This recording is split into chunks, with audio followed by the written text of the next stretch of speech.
तो इस वक्त की बड़ी खबर आपको बता दें कि आखिरकार भाजपा ने क्यों वापस ले लिया अविश्वास प्रस्ताव। सवाल उठ रहे हैं, लेकिन अब जानकार सूत्रों ने खुलासा किया है कि भाजपा के पास थे केवल 75 विधायकों का बहुमत। 72 खुद भाजपा के और 3 आरएलपी के। खुद नेता प्रतिपक्ष गुलाब चंद कटारिया ने स्वीकार की है ये बात। ऐसे में गहलोत सरकार के पास रहा 125 विधायकों का स्पष्ट बहुमत, लेकिन 2 कांग्रेस विधायक मास्टर भंवरलाल और बाबूलाल बैरवा अस्वस्थता के कारण नहीं पहुंच सके विधानसभा, और ऐसे में मौजूद 198 विधायकों में से गहलोत के पास रहा 123 विधायकों का स्पष्ट बहुमत, लेकिन स्पीकर ने ध्वनि मत से ही करा दिया प्रस्ताव पारित। और यदि विधानसभा में आती मतदान की नौबत तो भाजपा और आरएलपी के 75 वोटों के मुकाबले गहलोत के पास था 123 विधायकों का बहुमत। विश्वास मत पारित होते ही गहलोत समर्थकों में जबरदस्त उत्साह देखा जा रहा है और बधाई देने वालों का सिलसिला लगातार जारी है। तो आपको बता दें कि आज सत्र की कार्यवाही जब शुरू हुई उस दौरान गर्मागर्मी बहस भी चली और एक दूसरे पर आरोप प्रत्यारोप भी लगाए गए। हालांकि बड़े ही बेबाकी से जवाब भी दिया गया हर बात का मुख्यमंत्री अशोक गहलोत की तरफ से, और उन्होंने कहा कि जो खेल खेला जा रहा था बीजेपी की तरफ से वो नाकामयाब रही है, षड्यंत्र उनका बेनकाब हो चुका है। तो विश्वास मत पर चर्चा हुई, बहस हुई और उसके बाद ध्वनि मत से इसे पारित कर दिया गया। लेकिन आखिर भाजपा ने क्यों वापस ले लिया अविश्वास प्रस्ताव, इसको लेकर भी कई तरीके के सवाल उठ रहे हैं।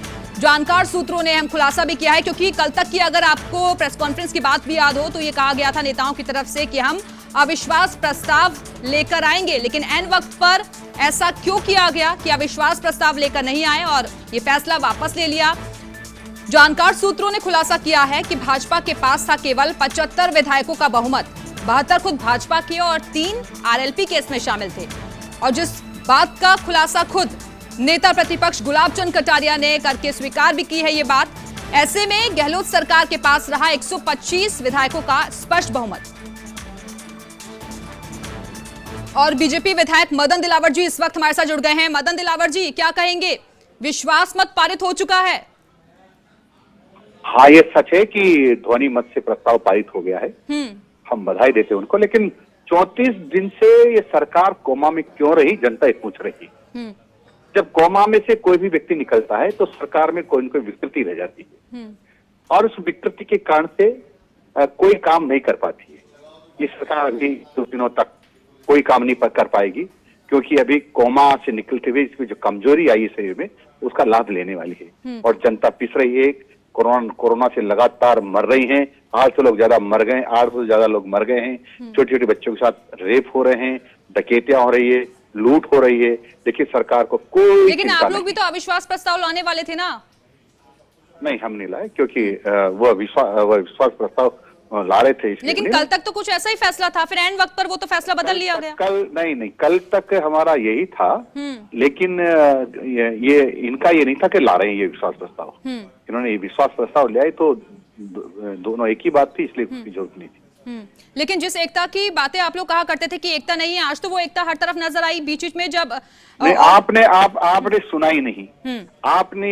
उन्होंने कहा है सचिन पायलट साहब ने, मैं बॉर्डर पर खड़ा हूँ। आपने ये चीज तो सुनी? आपने ये चीज पर खड़ा हूं, इसका अर्थ होता है मैं कुछ भी कर सकता हूँ। मदन दिलावर जी, आपने इस पॉइंट को तो नोट कर लिया, लेकिन उन्होंने ये बोला कि हमारा घर का मामला है, हम चाहे विवाद करें ना करें, ये आपको क्या दिक्कत है? घर का मामला है, वो घर में ही लड़ रहे थे। हाँ, तो वही तो आप लड़ाई से कोई नहीं लेना देना नहीं था। पड़ोसियों को दिक्कत क्यों हो रही थी, वो तो यही कह रहे हैं ना। नहीं, हमें तो कोई दिक्कत नहीं थी। हमने कब का दिक्कत हो रही है? आप ही लोगों ने तो बोला कि सम्मान नहीं मिल रहा था। अरे हम तो वही कह रहे थे, वही इस बात को कहा हमको सम्मान नहीं मिला, हमारे जाति हुई, उनको साथ 124 का मुकदमा दर्ज करा राजद्रोह का, उन्होंने ही कहा था, और आपस में यही लड़ रहे थे। और मुख्यमंत्री जी ने कहा था ये नाकारा है, निकम्मा है, गद्दार है। इसका मतलब कांग्रेस पार्टी में अधिकांश लोग गद्दार, निकम्मे, नाकारा हैं। इसका मतलब ये सरकार नाकारा, निकम्मा, गद्दार लोगों का नहीं। ये जो पॉइंट्स आप बता रहे हैं कि नकारा, निकम्मा, ये सब चीजें बोला, लेकिन उन्होंने ये भी तो बोला कि बीजेपी में भी बहुत ज्यादा फूट आ गई थी इन सब चीजों से, और वो इनकैश करना चाहते थे। ये कांग्रेस के लोग तो कुछ भी कर सकते हैं, क्योंकि इन्होंने 90 लाख रुपए में चाइना दूतावास से लेकर के और देश की चाइना को जमीन बेचने का षड्यंत्र किया है। ये कुछ भी कर सकते हैं। ये मानसिक दिवालियापन हो गया इन लोगों का। चलिए, शुक्रिया आपका मदन दिलावर जी, फर्स्ट इंडिया न्यूज से बातचीत